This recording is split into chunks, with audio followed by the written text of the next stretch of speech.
Yolumga men qarap oturup izleymen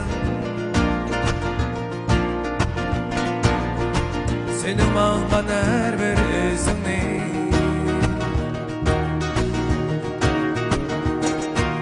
Her günü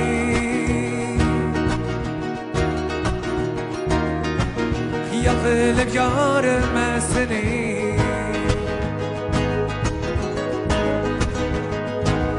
Eseymen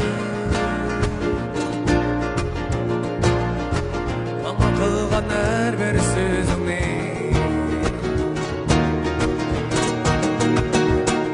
Sensiz günleri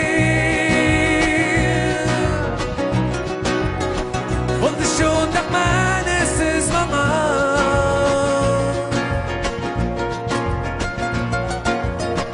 Seni görmey kandak yaşayman.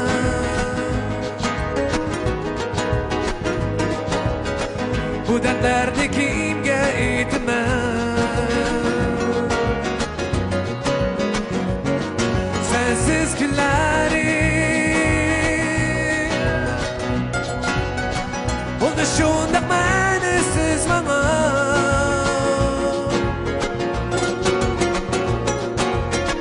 Seni görmey kandak çileymen.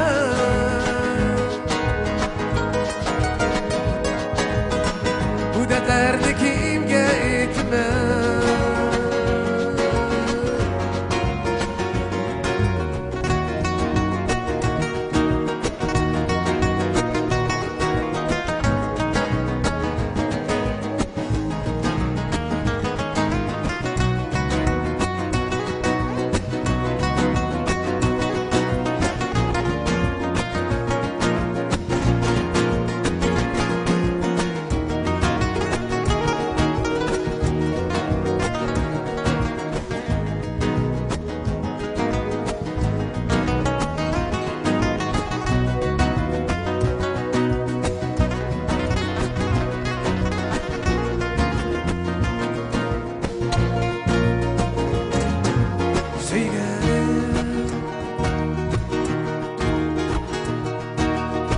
Düşlerimde seher uygunum.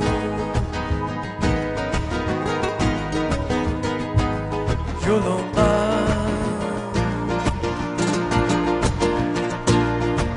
intizarlıkta ben çeldirim.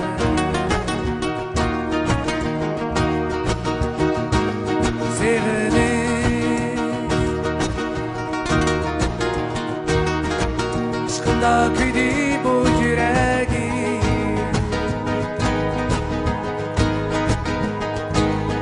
Başka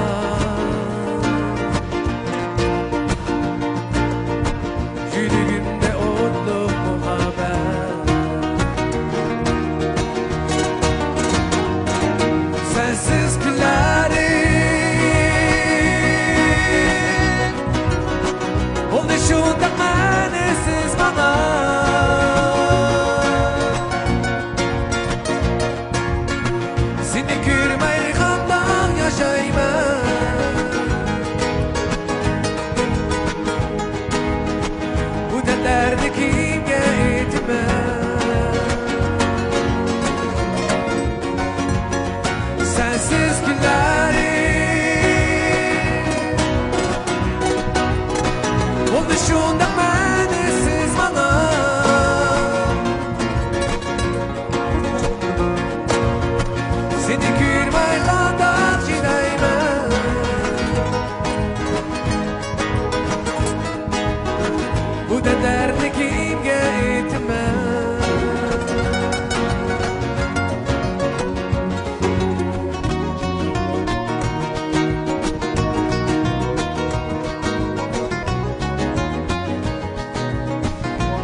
谢谢。